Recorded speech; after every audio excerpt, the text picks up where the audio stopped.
आप लोगों में से बहुत सारे लोग जो है बिल्डर्स को जो फ्लैट्स की बुकिंग देके पैसे फंस जाते हैं और आप समझते हैं कि यार ये बड़ा सस्ता सौदा है कि बुकिंग कर लो और फिर जो है तो थोड़ी थोड़ी करके इंस्टॉलमेंट देते रहो तो फ्लैट आपके नाम हो जाएगा और प्रॉपर्टी आपकी भी बन जाएगी। तो आप लोगों में से बहुत सारे लोग जो है ना वो इसी डील के ज़रिए बहुत नुकसान उठाते हैं, क्योंकि आप एक ऐसी चीज़ का सौदा कर रहे होते हैं जो एग्जिस्ट ही नहीं करती। बिल्डर आपको बोलता है यार चौथे फ्लोर पे जो रूम नंबर है ये वो आपको मैं बेचता हूँ। आप बोलते हो ठीक है, अभी वो रूम बना नहीं है और आप लोगों ने वो पहले ही परचेज़ कर लिया।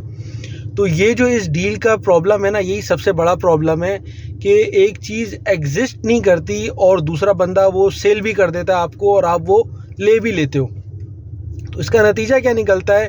देखो, आपने बिल्डर ने जिस रेट पे आपको बुकिंग करी, अब हमारी कंट्री में रेट्स की प्राइसेस की फ्लक्चुएशन इतनी ज़्यादा है कि वो जो बजट अपना करता है ना कि मैं इस रेट पे सरिया लूँगा, इस रेट पे बजरी लूँगा, इस रेट पे ये सब लूँगा, तो वो सब बहुत हाई चला जाता है। और जिस रेट पे उसने वो आपको फ्लैट बेचा होता है उससे उसकी कॉस्ट भी ऊपर जा रही होती है फ्लक्चुएशंस की वजह से, अगर वो एक्सपीरियंस बिल्डर ना हो।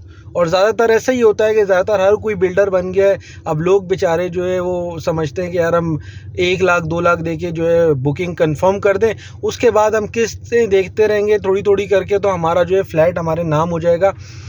लेकिन होता है कि आखिर में जब प्राइसेस ऊपर चली जाती हैं तो फिर बिल्डर जो है वो भाग जाता है। एक सूरत ये होती है। दूसरी सूरत फ्रॉड करने की ये भी सूरत होती है कि बिल्डर जो है एक फ्लैट वो बोलता है भाई जो तीसरी मंजिल पे जो फ्लैट है वो मैं आपको बेचता हूँ, वो आपके साथ साथ 10 और लोगों को भी बेच देता है वही फ्लैट। ये भी एक बहुत बड़ा, एक किस्म से समझ लो कि स्कैम है। एक ही फ्लैट कितने लोगों को बिक जाता है, ये आम है। तो देखो, इससे बचने का सिर्फ एक ही तरीका है। इसका तरीक़ेकार ये है कि आप वो चीज़ बाय और परचेज़ करो जो एग्जिस्ट करती हो।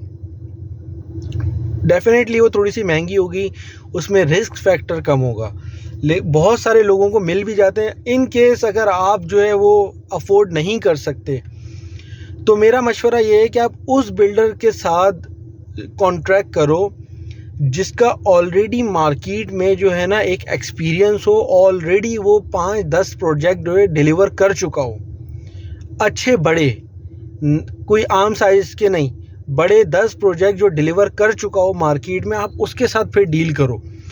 उसके चांसेस कम हो जाते हैं कि वो जो है कोलैप्स करेगा। तो ये मेरा आप लोगों को मशवरा है कि आप अपने पैसे जो है ना छोटे छोटे, ये मत समझो कि आपकी प्रॉपर्टी बन रही है। मेजॉरिटी ऑफ लोगों के पैसे जो है ना बिल्डर्स लेके भाग जाते हैं। नतीजा क्या होता है उसका कि आपका नुकसान होता है। तो बजाय इसके कि अपना नुकसान करने के कोई और चीज़ कर लो, कोई और जो एक एग्जिस्टिंग कोई प्लॉट है वो ले लो, प्लॉट की वैल्यू बढ़ जाएगी, कुछ और इन्वेस्ट कर लो। लेकिन जो है ना इस चक्कर में मत पड़ो आप। और बहुत सारे ऑनलाइन जो है वेंचर्स हैं जहाँ पे आप इन्वेस्ट कर सकते हो और घर बैठे बैठे आप कमा सकते हो। तो वो अब तो बहुत इजी हो गया है सब चीज़ें करना। तो ये आप जो है बिल्डर्स के इस तरह के स्कैम में मत आओ और अपनी इन्वेस्टमेंट को अपने पास रखो। अगर आप थोड़ा थोड़ा करके इन्वेस्ट करना चाहते हो तो किसी और चीज़ में इन्वेस्ट करो जो एग्जिस्ट करती है। ऐसी चीज़ में इन्वेस्ट मत करो जो एग्जिस्ट करती ही नहीं।